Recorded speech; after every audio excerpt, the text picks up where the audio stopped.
Hello.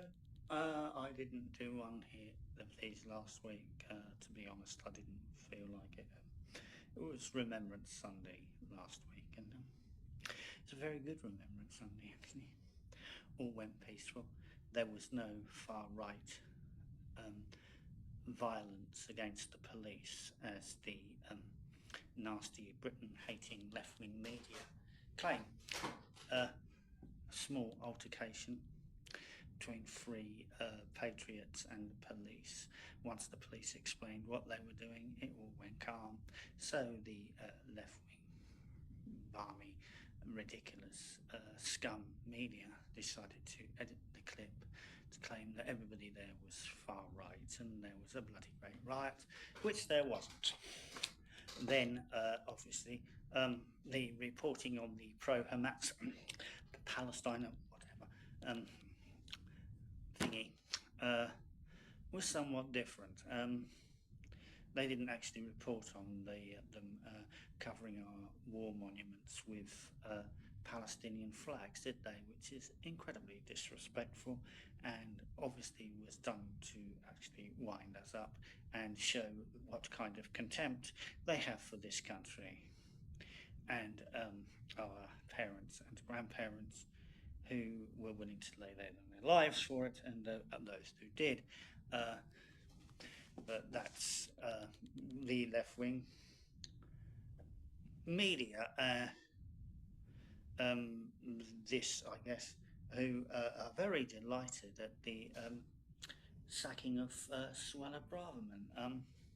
I'm presuming it's Kemi Badenoch they intend to get rid of next, but yes, we'll see. The sacking of Sarah Braverman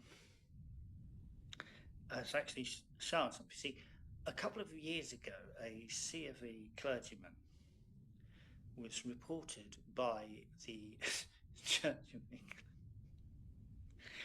safeguarding team to the anti-terror branch for defending official Church of England doctrine.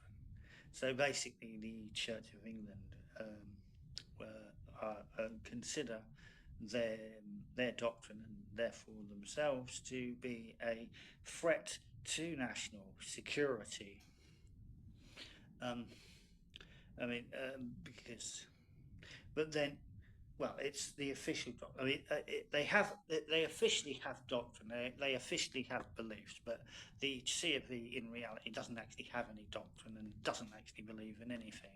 So that's understandable that this. They just had to get rid of somebody, report them to the anti-terror branch, etc., and blah blah blah, because he said something in defence of the CFE.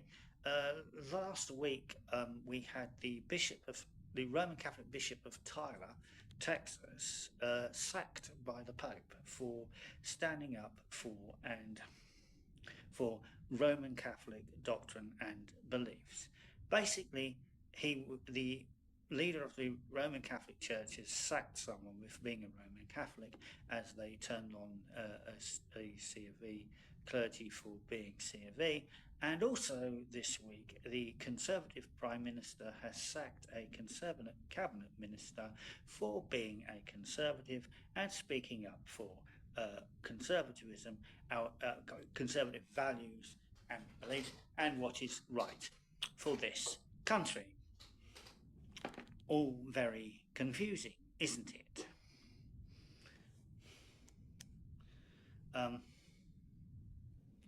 Right. On to the muddled east, I think. Yes, the muddled east. Yeah. Now, what the media are reporting is not actually what's happening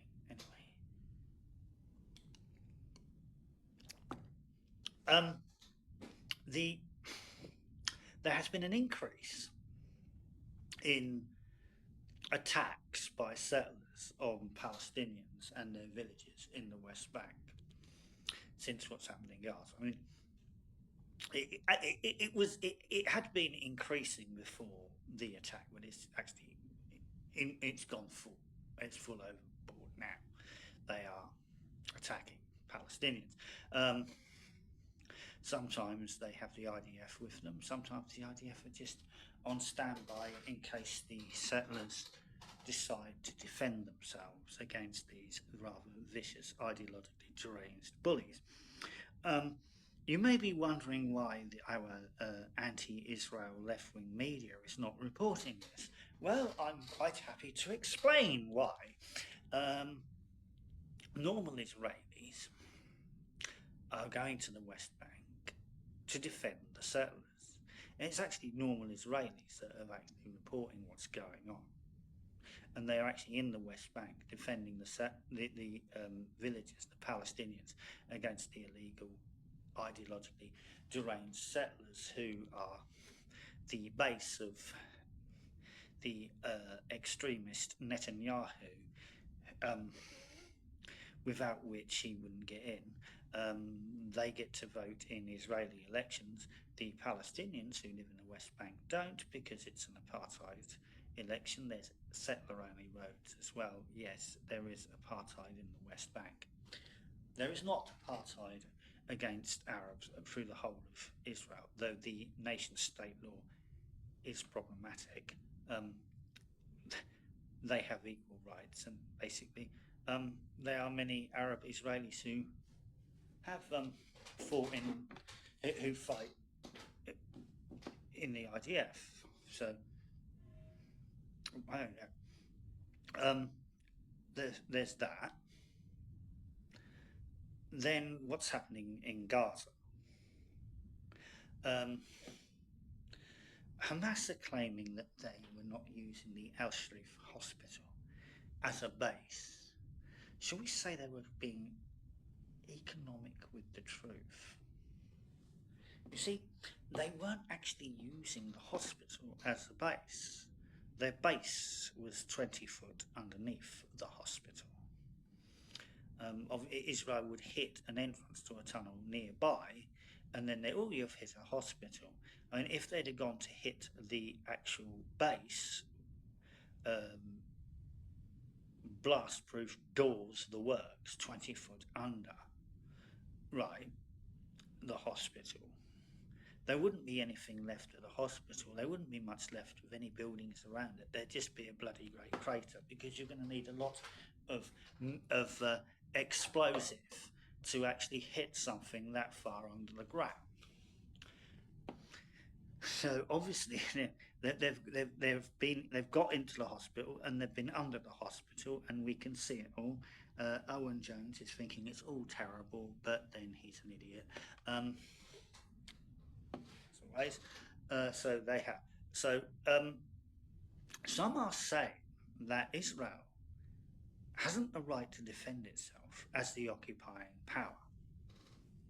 Now, if the attack came from the West Bank, or from in the West Bank, they may have a point that those who are under occupation do have the right to resist.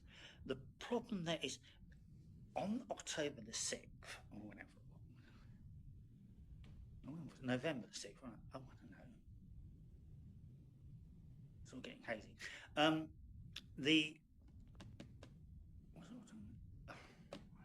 Well, at that moment, Israel were not occupying Gaza.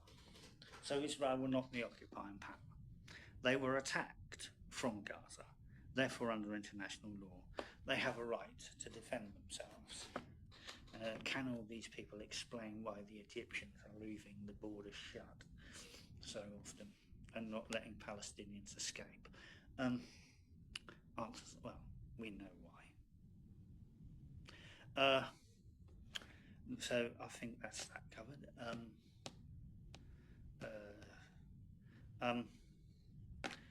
Right, okay. Maya Touzzi has reported on the protests in Tel Aviv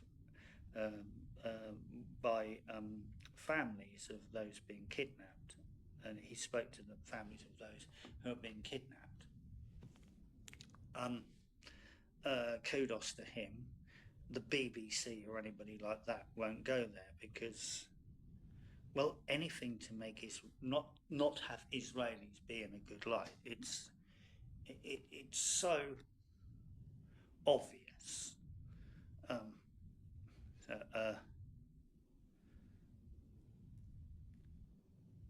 another thing that is not being reported anywhere.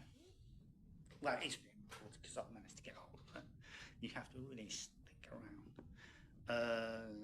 It was actually Israeli Arab said it somewhere on YouTube that amongst the casualties of the Hamas attack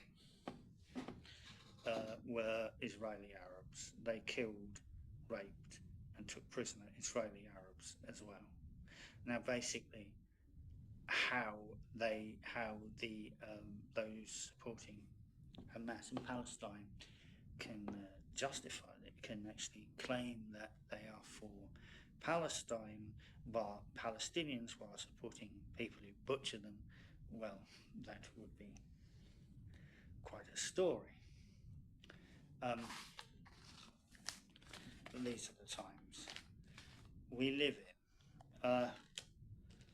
It's been a bit serious so far, hasn't it? Oh, yeah. There's a bit of a hoo-ha that people are saying that Israel are using the war in Gaza to show off some of their new weapons for the international arms markets. How shocking. We're doing that in Ukraine. We're using the war in Ukraine to flog ours, to advertise ours. I mean, the sales of stealth bombers went up after the first Gulf War. War is good for business. But on a less serious note, there's a secondary school in Pontypool.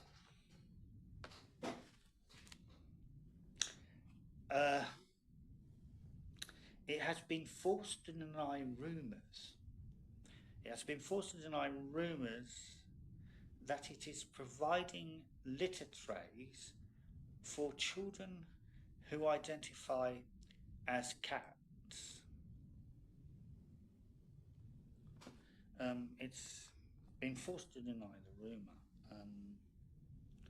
Does this end the rumour? I suppose if they were, so they're providing litter trays for children who identify. Are they? I mean, it's a rumour. The school says, whilst we are an inclusive and welcoming school, we do not make any provision for any pupils who might identify as an animal of any kind. This is what it says in a letter to parents from the deputy head of this school in West Monmouth, of the head of West Monmouth School. It says this kind of behaviour is not acceptable at our school, and as such, no provision is in place. So the rumour is that they were providing litter trays for children who identify as cats, and they are saying they're not, and such behaviour has no provision. There's no provision because, well,